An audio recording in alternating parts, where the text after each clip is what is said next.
Hi guys, and welcome back to another episode of Making My Brother Play Otome Games. This is episode 5, and last episode we finally got to leave the Shinsengumi compound and went looking for our father. And it ended badly. We got in trouble, got in a little bit of a scuffle. Now we're back here getting berated by the colonel.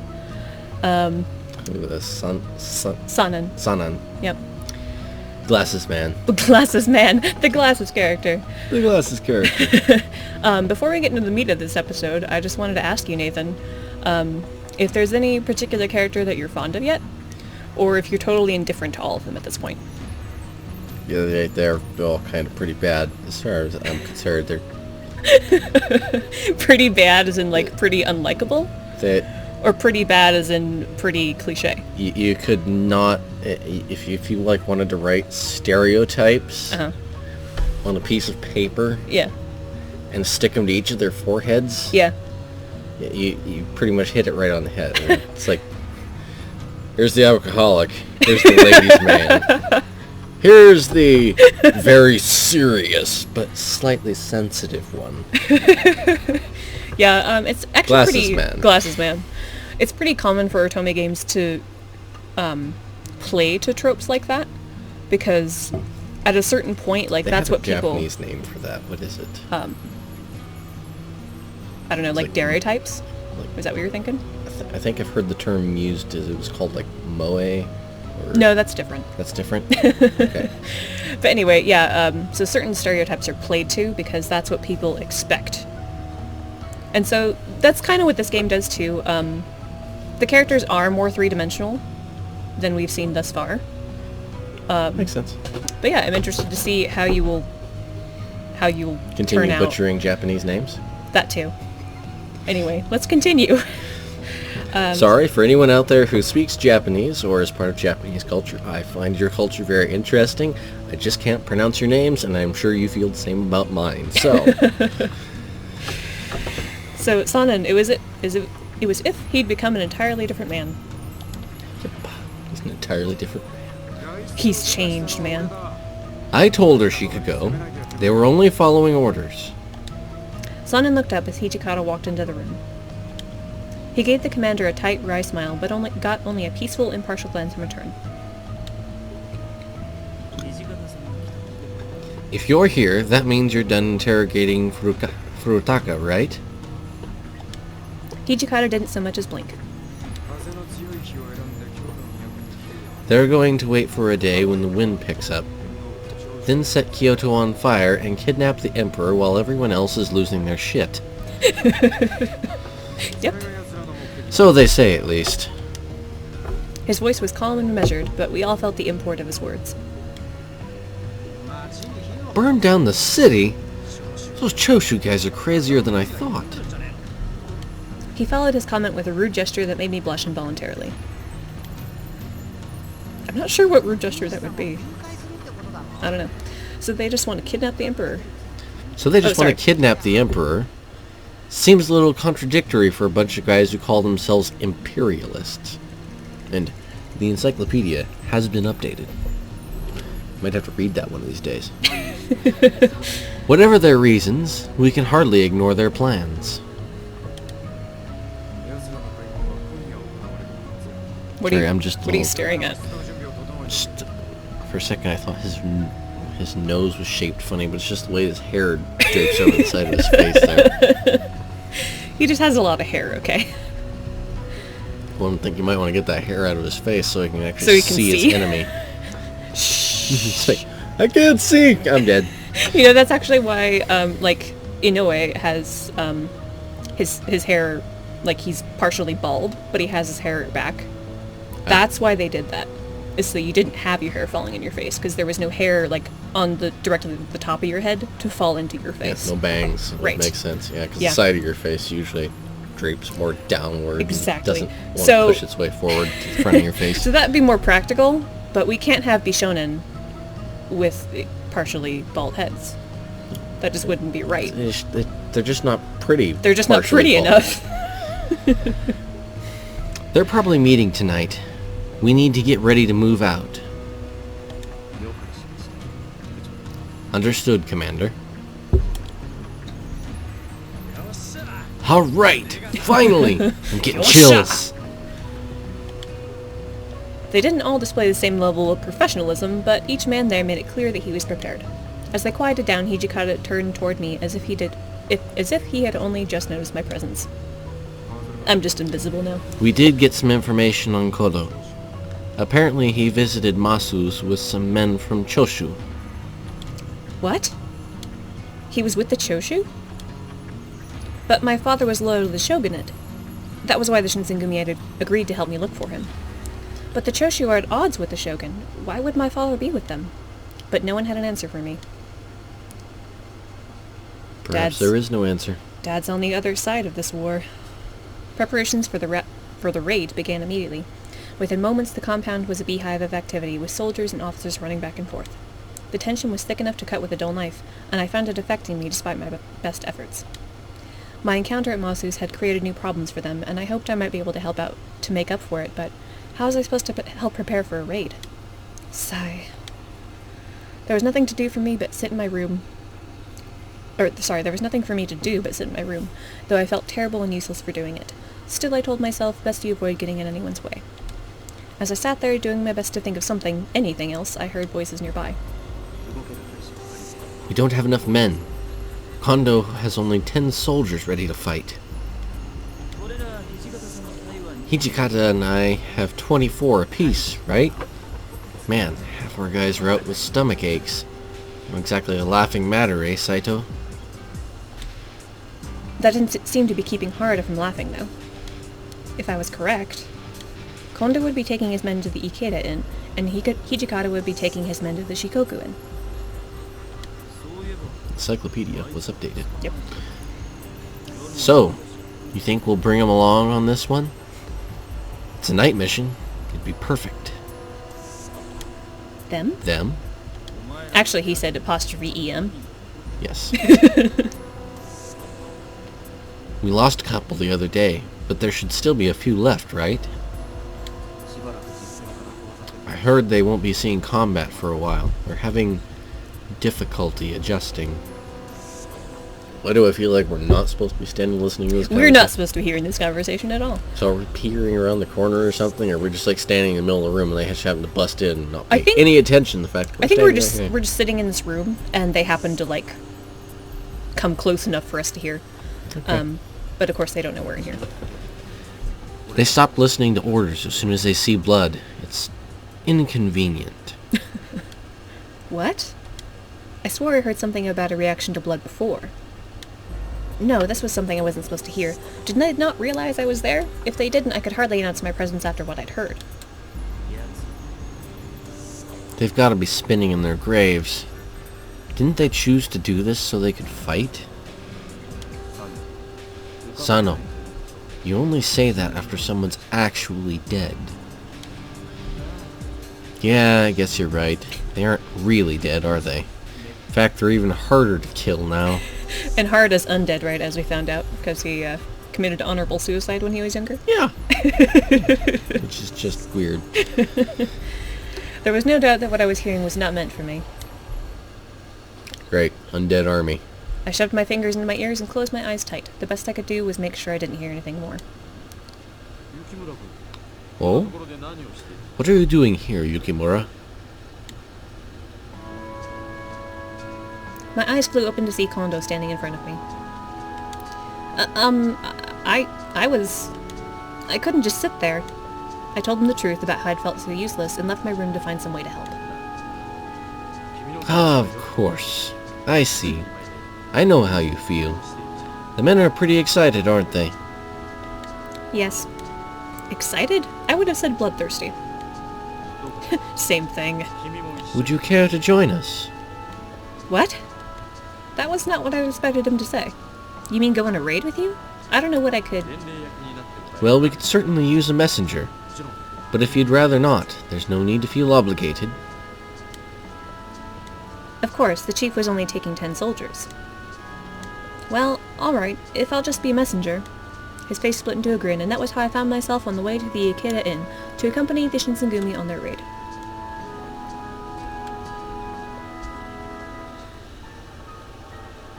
Hour of the Dog.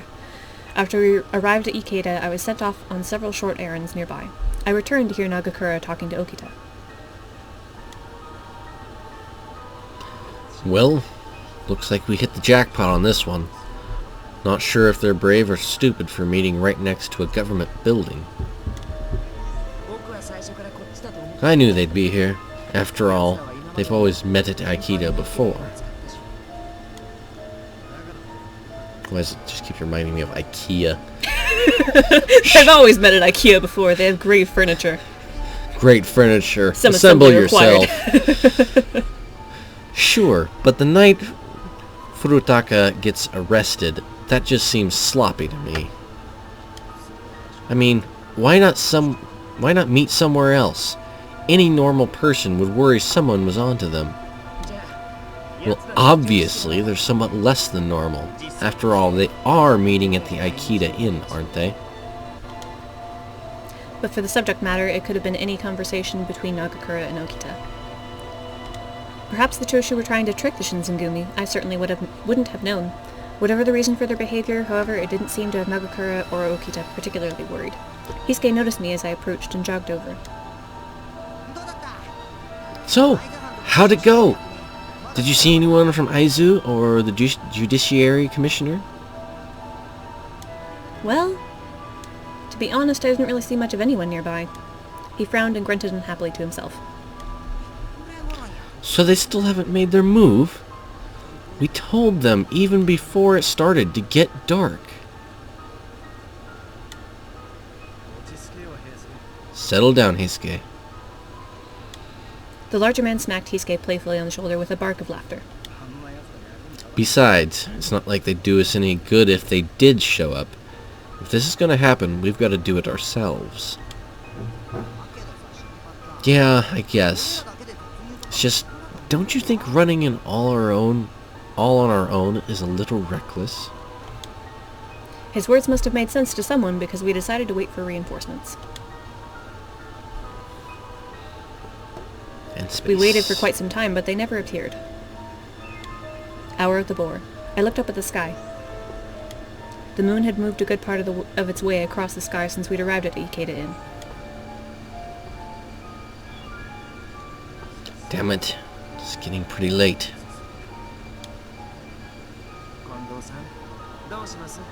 What do you want to do, Kondo? It'd be pretty lame if we just sat here all night and did nothing. The chief had been quiet for the last several hours, but when Okita spoke, he stood up and laid his hand on my shoulder. Yukimura, can you stay away from the Aikida Inn?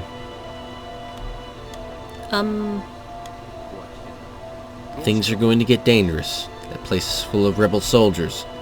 We don't intend to allow them to escape, but better safe than sorry. Then he stood up, gave me a smile, and ran into the inn. We are the Shinsengumi, retainers of the Lieutenant General of the Aizu Domain. By imperial decree, you are all under arrest. Encyclopedia has been updated.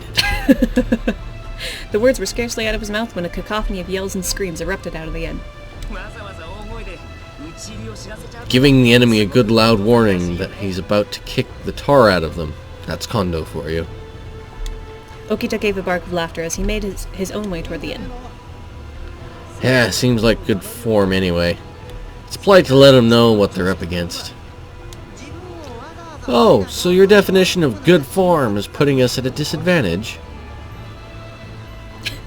I like how in this CG here, you can see everyone's face, except for Hisuke's, because his face is entirely covered by the text box. Thanks, text box. Poor guy. Hisuke and Nagakura grinned at one another as they too sauntered toward the inn. That's happened in a couple Netflix shows where it's like the little gray box when it's about ready to go to the next, or the little box in the corner right before you're ready to go to the next episode blocks off like one character's face entirely. It's like, wonder who that guy is. No idea. Makes Hisuke like the Mike Wazowski.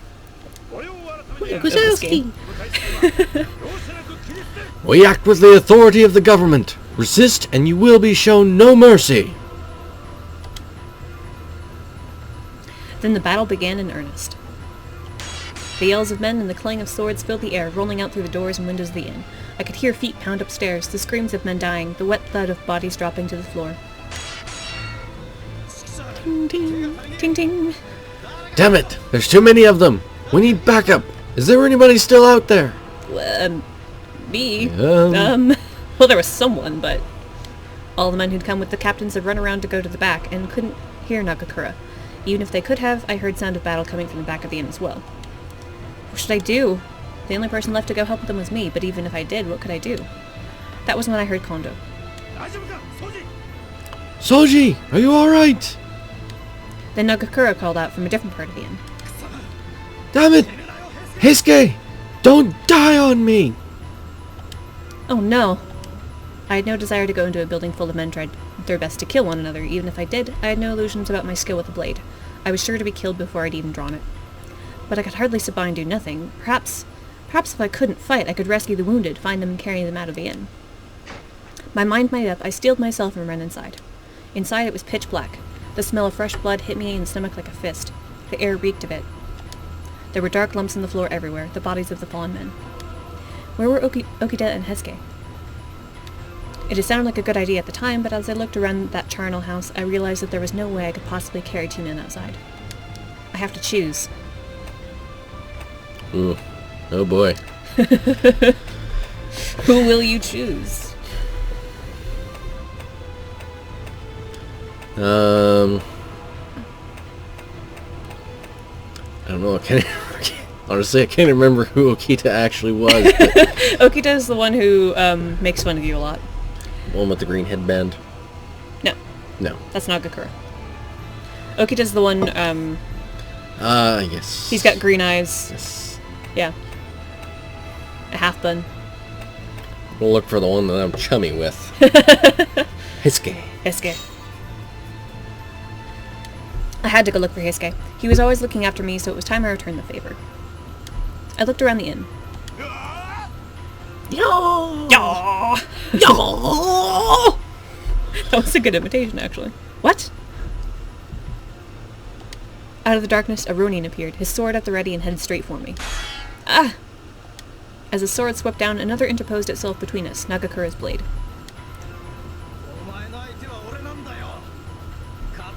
You're fighting me, pal. You don't get to run off unless I say you can. Thanks, buddy. Swing! The Ronin's yell ended in a wet gurgle as Nagakura's sword drove itself deep into the man's stomach. Blood exploded everywhere. Hurt. I felt my gorge suddenly rise. Blood was still too much for me.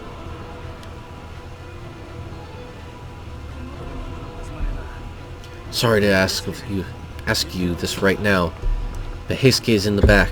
Could you go get him? I opened my mouth to respond, but... Nagakura, your hand! His left hand was drenched in bright crimson blood. It looked as if a good portion of it was simply gone. It looks awful! Nagakura glanced down at it and laughed. That? Didn't even know I had it. I'm fine, alright? Doesn't even hurt. So stop making that face. But... Nobody's getting past me, so you go take care of Hisuke, alright? I'm counting on you. With that, he turned around and brought his blade up to meet that of another Ronin. I was worried about Nagakura, but I knew standing around wasn't going to help him. Hisuke, on the other hand. I turned and ran off through the battlefield that the Akita Inn had become. It wasn't long before I saw him. Hisuke? You're hurt. He blinked and looked around, almost as if he couldn't see me. Perhaps it was all the blood running into his eyes from the wound on his forehead. Naomi! God damn it! What the hell are you doing here? He called us an idiot. I could see his chest heaving as if each breath was an effort for him. What? What do you mean? I'm here because I was worried about you. I thought maybe I could help. Well, you can't! This is dangerous! And that was stupid! This is not a good time to be worrying about me. Maybe, but that's a serious injury. No, it's nothing. I'll just walk it off. I feel better already. Don't be the tough guy here. As he spoke, he turned around, his sword held in a ready position, prepared to defend me. But he was so weak I could see that he only kept his grip on it with great effort. The Ronin across from us, on the other hand, was as silent and calm as a great statue. Wait. There was something. Something didn't seem right. Suddenly I realized what it was. The Ronin had no sword.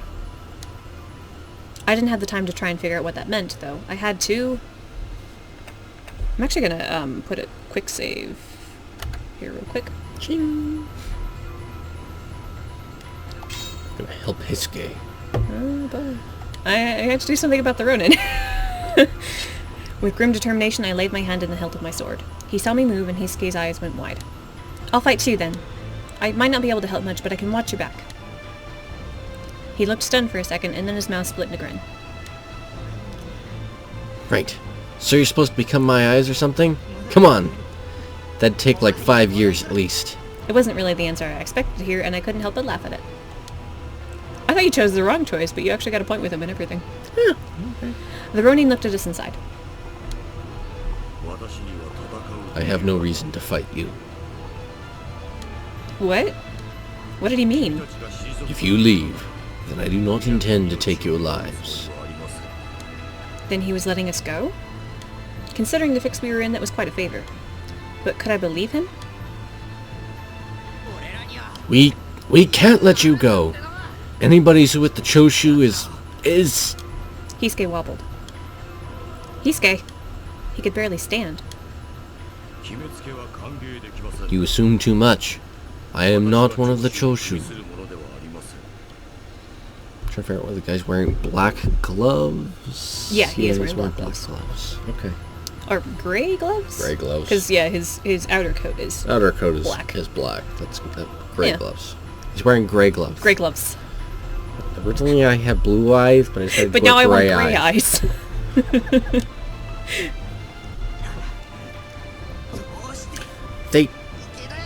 I believe it's supposed to be then why the hell are you at the why? Akita? But why the hell are you at the Akita?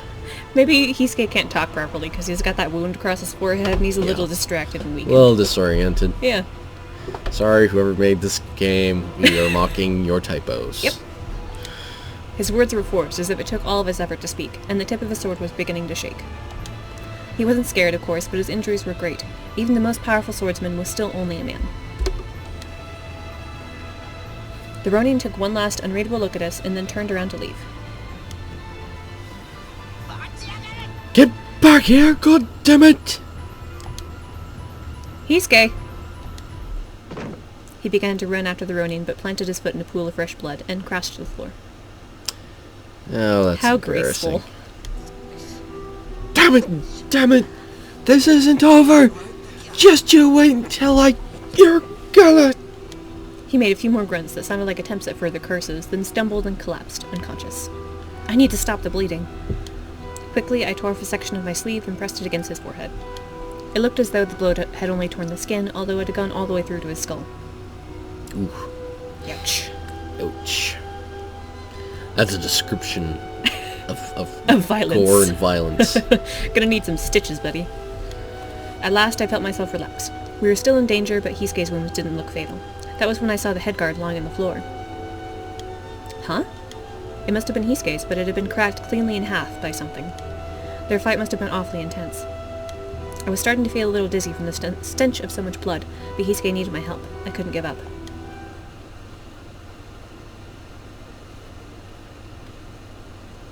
Bum bum bum! And then the sun came up.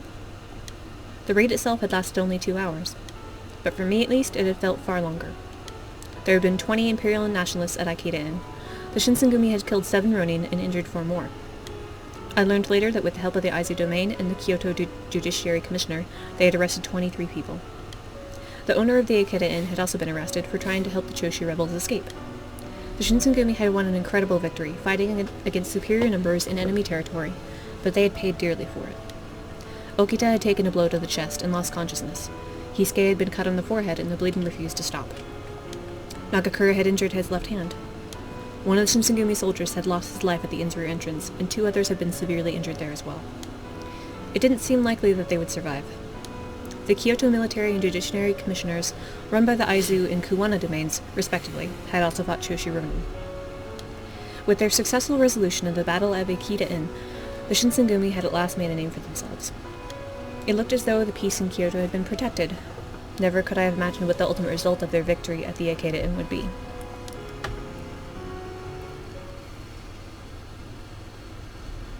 August 1864.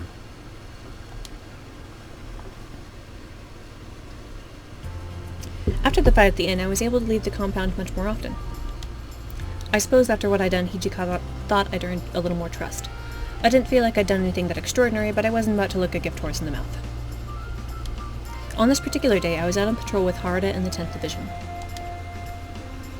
Excuse me, Harada? The Shinsengumi is out patrolling day and night, right?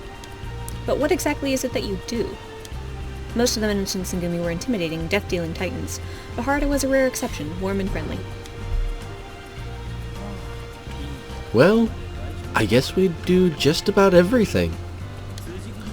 Obviously we arrest people who decide they didn't want to test out their swords on townsfolk, and we go after people who steal or don't pay for their food. Sometimes we break up fights. People who don't pay for their food? And then there's those chumps who think they'll make a living leaning on the merchants. We take care of all of that.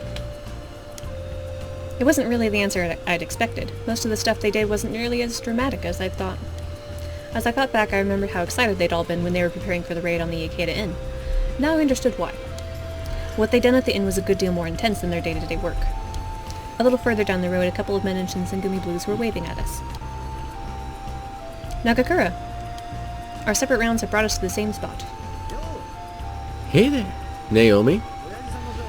You find anything out about your dad? No, I shook my head. No, nothing today. Aw, come on, cheer up. There's always tomorrow, right? Yeah, you're right. There was something contagious about his optimism. Then just note that he's actually carrying, like most of the other guys who are only carrying the single sword, he's actually carrying... Most of them carried the two. Really? They carry a full-size katana, and then they carry, what's it called? Wakizashi? Yeah, they carry, so. a shorter sword. Which I believe, and together they're referred to as the daisho? I don't remember. Can't remember either. But yeah, there is a specific term for it. Oh, well, anyways, continuing on. But you see, he's only got his one sword on him. I think it's probably, well, yeah, he does only have one sword. I'm assuming it's probably because Haruto was known more for his use of the spear.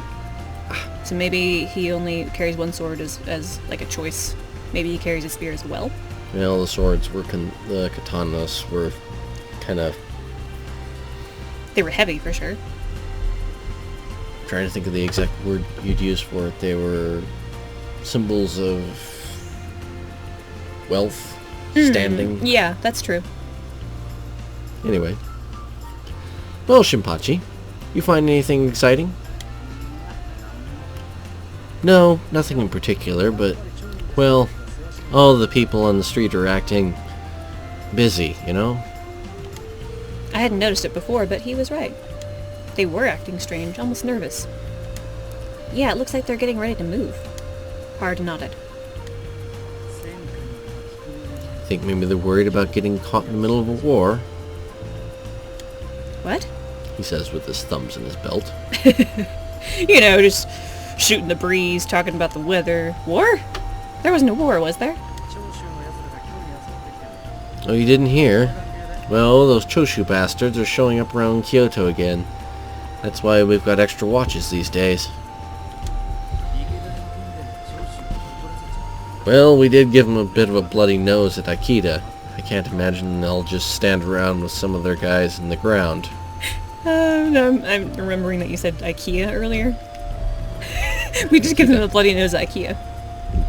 Give them a bloody nose like at IKEA. Got all over everything. Were the Choshu going to try something again? The Shinsengumi were doing their best to keep order in Kyoto. In fact, they'd saved the city from the rebellious plans of the Choshu once before with their victory at Ikeda Inn. But even after all they'd done, the people of Kyoto looked at the Shinsengumi with fear and distrust, and plenty of them still sided with the Choshu. The Shinsengumi were better regarded now than they had been before Ikeda, but even so. I told Nagakura as much, but he only laughed.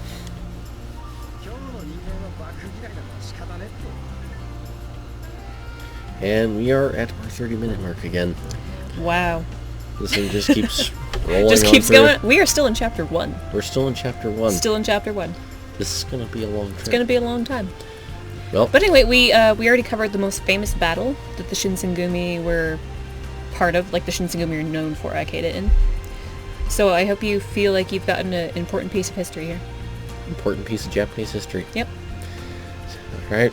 Thanks for watching, everybody. Have fun. Thanks for watching. Subscribe. We'll see you next episode. Bye!